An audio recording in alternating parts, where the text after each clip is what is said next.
As you can tell, I'm a little nervous. I thank each and every one of you for the opportunity to be here with you this Memorial Day morning. I was both honored and a bit nervous when I was asked to give the Memorial Day address. For I am neither a great orator nor anyone of special notoriety. I am a veteran like many of you gathered here today. At first I thought I would give a patriotic address or possibly a mixture of both patriotic and history. I looked up the word memorial in the Webster Dictionary, and the definition it gave was belonging to memory. 1, something as a monument or a holiday designed or established to preserve the memory of a person or event. 2, a petition or written statement of facts presented to a legislative body or an executive. 3, serving as a remembrance of a person or event. And for our purpose here today, we are gathered to remember the service of those who have served our country in her armed services, especially those who gave their lives, defending our way of life. Our very freedoms we gathered here today are enjoyed.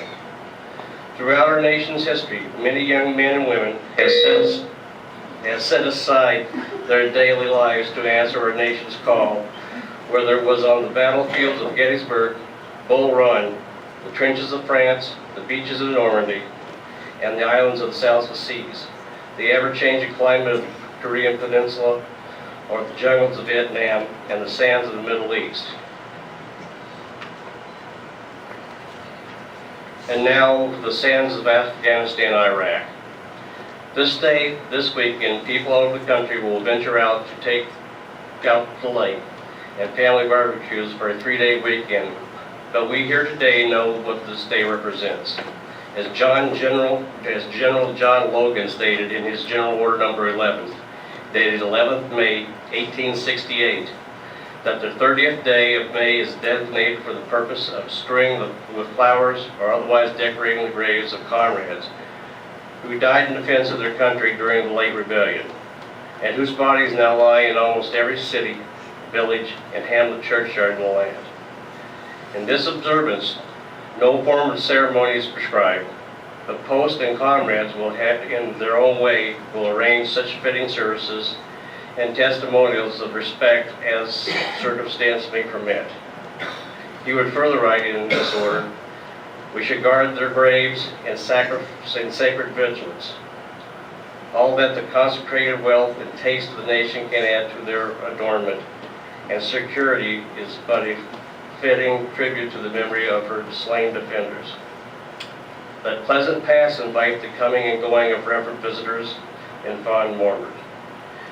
Let no vandalism or avarice or neglect, no ravages of time testify to the present or the coming generations that we have forgotten as a people the cost of a free and uninvited republic. If other eyes grow dull, and other hands slack, and other hearts cold in the solemn trust, ours shall keep it well as long as the light of warmth of life remains within us. These general orders are just as true today as they were 143 years ago. I would like to now tell you a story about a young man. He could be just about any soldier, sailor, marine, airman, or coast guardman from just about anywhere within the United States. During any of the conflicts since the Civil War, however, this young man grew up during the 1960s. He was from a small rural city and went to the typical high school. He did the many typical things that a young man his age did. He worked to earn pocket money to pay for most things that all young men his age wanted. A car, the bell-bottom pants his mom was going to buy for him, and money to take his best girl out on Saturday night.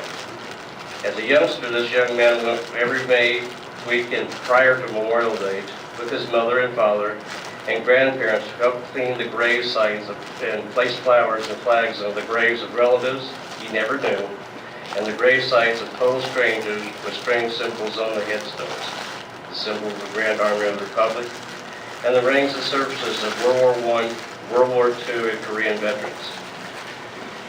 As he grew toward his early teens, when this time of year would roll around, he tried his best to get out of this yearly ritual. But his grandfather would always talk him into going by explaining to him that someday someone may not maybe not a relative, might do the same thing for him after he is gone. One of the cemeteries that they tended grave sites in was across the street from where his house was. And while growing up, he would be witness to the many funerals of World War I veterans, World War II veterans, and Korean veterans, and soldiers killed in action in Vietnam. He would hear the 21-gun salute and the sound of taps and not really understand their meaning until he was called to service in the last batch of the early 1970s. He would join the Army and go through his basic training and his advanced training. Then came the orders. His first duty station was Phu Bai, South Vietnam, and although at this time the war was winding down, his family hoped he would be safe until his return.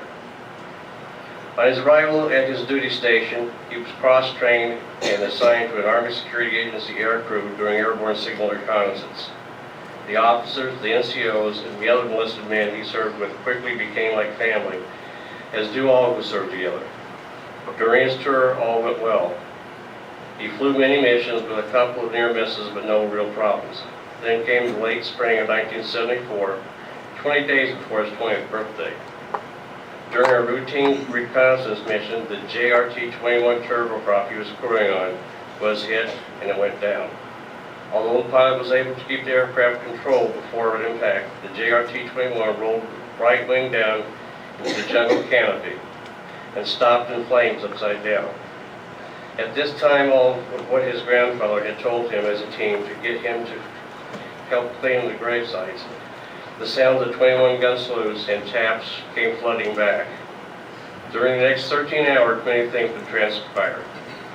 One he would carry for the rest of his life. All but one of the 6 crew would make it out with only minor injuries and burns. His best friend, the CW-2 co-pilot, would die while he was carrying him on his back, trying to get to safety. After being extracted while recuperating from the burns and injuries he received, he then knew what his grandfather tried to tell him so many years ago, that Memorial Day is not about the cleaning of the grave sites of the family and others, and it is not about the decorating of the graves with the fresh flowers of spring and the American flags. It is about remembering the sacrifice of the countless men and women throughout our nation's history so that we can enjoy our way of life and be free. As we know, we are now at war with another faceless enemy who would attack us on our own land and destroy us if possible. Again, there are service personnel serving in many fronts in the war on terror, many from our state and here in the Hopkins area.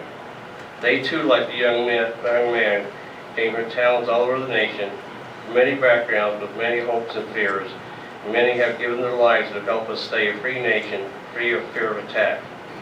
So please, like this young man, remember the lessons of his grandfather and then his Memorial Day. Take some time out, as you have, to attend the Memorial Day service and stop this afternoon at 3 p.m. for observance of national silence for the them and all those who have served. To the Gold Star mothers and families here today, I salute you and your families, for you all too well know what this day represents. I would like to thank all the veterans here today and the young men and women of the National Guard, Reserves, and those regular Army, Navy, Marine, Air Force, and Coast Guard who might be here today. I thought I would close with this poem. The poem was written by the young man while recuperating from wounds. It was written for his friend, the co-pilot CW-2, Richard Thunderbolt, Beardsley. Why we serve. Simple bits of cloth and thread, red, white, and blue, joined together through the years with love and tears. 13 stripes of red and white to remember those who fell at Valley Forge in defiance of tyranny. Stripes of red for the glow of the rising sun, which showed her perseverance at Fort McHenry, and for the many fallen heroes defending liberty throughout our history. Stripes of red, stripes of white for the patriot's heart, and deed ensuring that we all stay free. A field of blue for the sky above, in which the set 50 blazing stars, the stars of love, the stars of truth, the stars of the land of the free, bound together with a simple thread of brotherhood. They promised to one another that no one will forget or leave them behind. Simple bits of cloth, red, white, and blue. I know someday I must at last lay in death lie beneath you. A fond farewell to earthly friends and family with sound of taps, and at last, goodbye to the simple bits of cloth of thread, red, white, and blue. As you may have guessed, I am that young man. God bless everyone here this morning. Thank you for coming out for the Memorial Day service.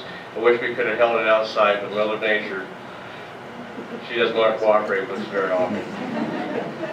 But again, thank you very much.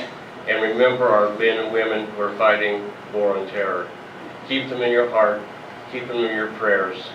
And one last thing I would ask is for us to remember the tornado victims of last week in Joplin, Missouri. That's my hometown. Thank you.